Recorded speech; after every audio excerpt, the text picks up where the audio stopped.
everyone, thanks for tuning into the video. Today we're out here at the Iowa Region Autocross event number 10. And for those of you who don't know, an autocross is essentially timed laps around a cone course.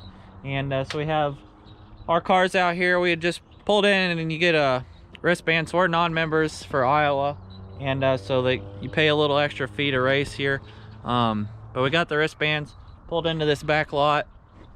On Google Earth, or Google Maps, I was really excited to see that they had these lanes in the back, because this is the Hawkeye Community College truck driving school.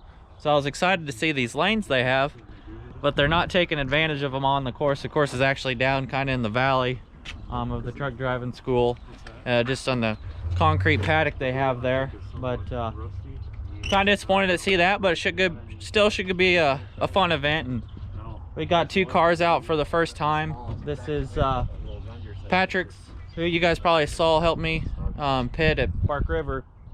This is Patrick's old car that he actually traded with my dad for this truck over here. Help him out with his landscaping business. And you guys, whenever he gets his channel going, you'll probably see me in some of that stuff. But so this is a 2005 GT. It has a 4.6. We restriped it and then just put a couple little custom striping on it, and we're going through some checks, making sure everything's good to go, because you still have to go through a tech inspection. Although autocross, you pretty much just use your daily driver car, and so that doesn't have a roll bar or a cage or anything, no fancy harnesses. But we did go through, and I'll have my dad kind of explain what we did to the car to get it ready, though, to make it more competitive. And then this is the car we've been using for the past 6 or 7 years, and it's got a roll bar and harnesses and race seats and all that good stuff, and it's all hunkered down with Cobra R brakes and to help us stop, and the heaviest race springs we could find. But it's been a good car. Should be a lot of fun having these two cars out for the first time together, and stay tuned. All right, I got my dad here. He's going to go through, when we got the car, what we did to make it competitive, because we've ran that 99 Mustang and we can stay right there with the pack, but we can't seem to overcome all the newer body style Mustangs. They're just fast for some reason. And so the opportunity came up to trade with Patrick, like I had said in the intro, and we took advantage of that. And then really quickly we went ahead and made some changes to the car. So I'll have my dad talk you through that here. First off, we bought a coilover kit because the car sat too tall, and we lowered it 1.5 inches in the front, 3 inches in the back. We put in the biggest brakes that we could do for the money, which is just GT 500 out of a 08. Yeah, so kind of explain that a little more. If you have a Mustang and you don't want to buy one of the super expensive kits, what are your options that you found? Go to Rock Auto and get the replacement parts for a GT 500, and they're Brembo brakes, and it's got AC Delco rotors. And this isn't a plug for Rock Auto, no. By no means. It's just we want to help you guys get your car competitive and not have to pour a ton of money into it. Right, so I think the calipers are a 4-piston caliper, and they got nice Brembo type pads, and it's just a replacement GT 500. And the back is a SVE conversion, where it takes a, I think, 2011 Mustang GT rotor, and basically you just put an adapter in there. It's aluminum, bolt it in, put the big rotors, and then use the old calipers, and then just put some new nice brake pads on them. And the rear is not really a coil over. It's got kind of, the kit came with like a spacer, but you can adjust the coil. And then it's got some nice shocks that came with it. So I'd say everything, including the adjustable panhard bar, because when you lower your car, the axle will move to the side, so you have to bring it back in, and that was maybe $140 for that. But I'd say $1,800 we lowered the car. So put big brakes on it. $1,800. You can find these cars anywhere from, this is a 4.6 with a 5-speed manual, and not that the automatic, that car down there has an automatic, but feel the 5 speeds probably hold up a little better.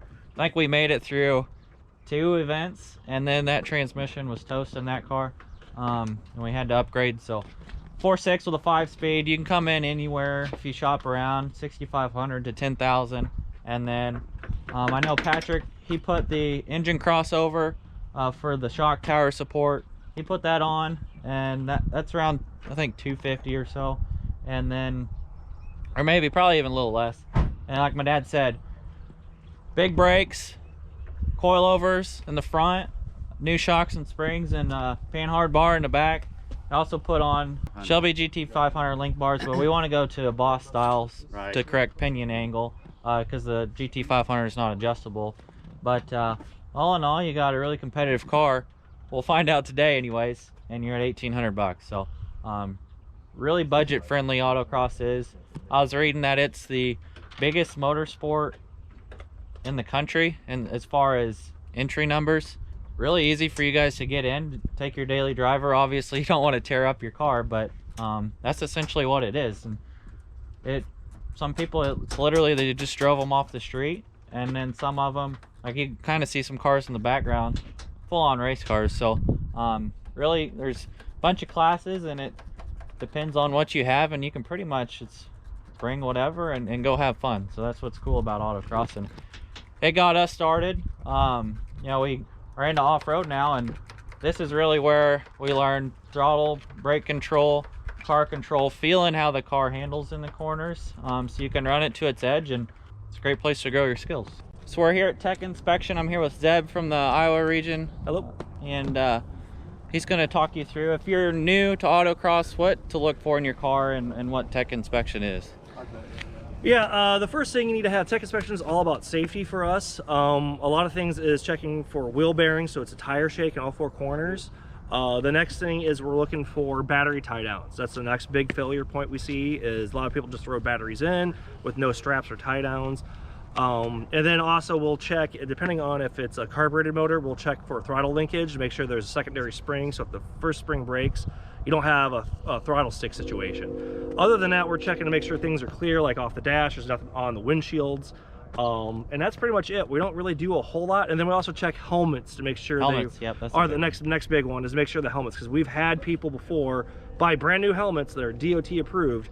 Well, DOT approved is not enough for us. We need Schnell rated or anything else. You can check the SCCA website for a list of the approved ones that are out there. So that's what we end up checking for and all that stuff. Perfect, thank you. I definitely, in the intro, forgot to mention helmets to you guys. So you don't have to have a full-on full face. You can use the open face like we do. Right, make sure they're SCCA approved. SCCA approved, and make sure they're up to date as well. So thank you, Zeb, and let's get going to the race in action.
Patrick. I got a code that I won. Oh boy. Going a little too fast. Is that an award? Yeah, this is the award. They give it to you if you are a good driver. Oh, okay.